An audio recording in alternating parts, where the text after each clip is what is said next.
আল্লাহ অনেক সময় নিয়েও পরীক্ষা করে, আল্লাহ তাআলা অনেক সময় দিয়েও পরীক্ষা করে।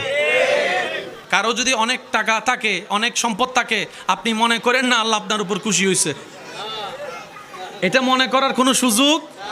বরং যাদের কাছে নাই তাদের চাইতে বড় পরীক্ষায় ফেলে আল্লাহ তাদেরকে, যাদের কাছে আছে। কারণ অভাবে রব মনে থাকে, অভাবে রব মনে থাকে, বিপদে রব মনে থাকে, অসুস্থ দেহের মধ্যে রব মনে থাকে। আর সম্পদের মোহে যখন ডুবে যায় তখন রবের কথা মনে থাকে না।